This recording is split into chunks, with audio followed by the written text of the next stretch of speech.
In the last video, we added trend lines and equations of lines to our scatter plot, so now let's look at what do those numbers mean. So the equation of a line, you might remember from algebra class, is y equals mx plus b. In statistics, we usually write the symbols a little differently.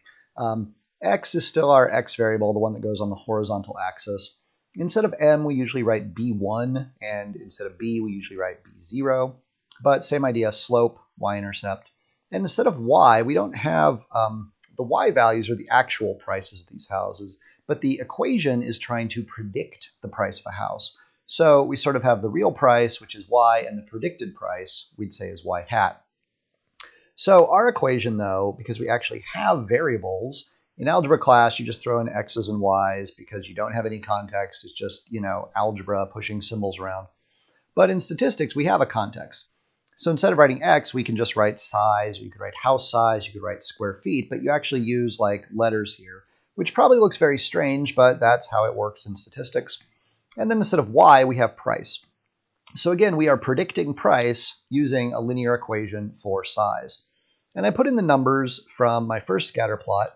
The slope is 87.93. I rounded to 2 decimal places because they're dealing with dollar amounts here, so dollars and cents makes sense. And then the y-intercept was also in that equation. So we have our predicted price is equal to 87.93 times the size in square feet plus 310,539. So this, getting the equation to look right with this hat over price is kind of annoying. You can do it. You just go to insert, go over here to symbols, go to equation, and then, just click it. And it'll bring in the whole equation editor. That's kind of a pain, especially if you're doing it over and over. So in this class, it's fine if you just write price and then use the exponent symbol, the caret, which is just shift-6 afterwards. That is fine with me. So what do these numbers mean? Well, the value of b1, the slope, gives the predicted increase in the y variable for every 1 unit increase in the x variable. So kind of a rise over run kind of a thing. Up this much for over 1. So with our equation, it's pretty simple. We predict the price, the y variable, increases by $87.93 for every additional square foot in size. So you add a square foot in size to a house. This is how much the selling price goes up. And this is not the same as price per square foot, which is just dividing those two quantities. This is an increase in selling price for an increase in square feet. So it's kind of the marginal amount, the amount you're adding. Interpreting the intercept, that gives the predicted value of the y variable when the x variable is 0, just like in algebra, it's sort of the y-intercept. And interpreting that in our situation, we predict the price for a 0 square foot house, that is x equals 0, is $310,539. So a 0 square foot house is not a house, it does not exist. So you might say, oh, maybe this is the predicted value of the land. The land itself is worth this much. And then once you start adding bedrooms, that increases it. It's one interpretation. I don't know if that makes sense, but that would be, this is a good sentence to write. Even if it doesn't make a lot of sense, this is the interpretation. So I did that here. I just added the interpretation of the slope and the intercept to this tab. And let's look at these other variables as well. Bedrooms versus price.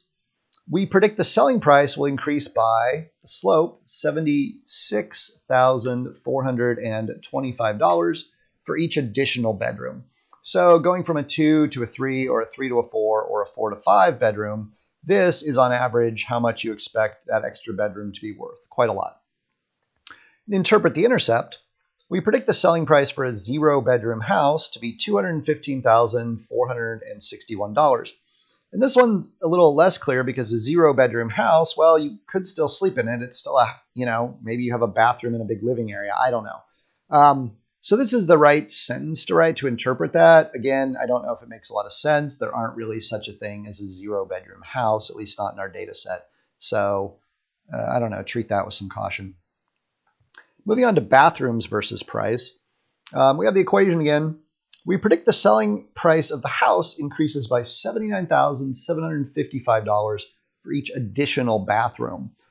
So if you add a bathroom to your house, go from 1 to 2 or 2 to 3 or 3 to 4, you expect the selling price to increase by this much. And to interpret the intercept, We predict the selling price of a house with 0 bathrooms. If we extended this line down here, we would hit at 302,725.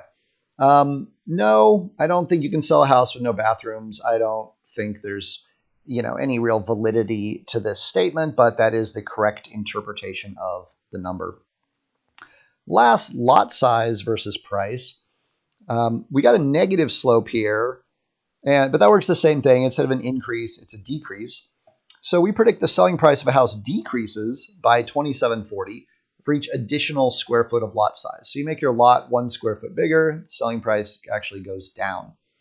And the intercept, we predict a 0 square foot lot will sell for $607,931. Well, that's obviously nonsense, because a 0 square foot lot, that you've got nothing to sell. I don't know what kind of sham or scam you're running here, but that's not going to work for me. And of course, the problem is none of this makes sense. Why would the selling price go down with a bigger lot? And so the term is a confounding variable is something else that explains this perceived relationship that we're not looking at here. And so we look at confounding variables a lot in our module on experiments, but for now we might just think, well, older houses generally have bigger lots. Newer houses generally have smaller lots. And if you know anything about Southeast Portland or the market here, a lot of developers are taking big lots and they will tear down the house and they'll divide it, and then they'll put up like 2 smaller houses. So the confounding variable here could just be the age of the house. Confounding variable could be the age of the house. In other words, older houses generally have larger lot sizes and they sell for less, whereas newer houses are much bigger, they sell for more, and they have smaller lots. We'll look at confounding variables a lot more in the future, though.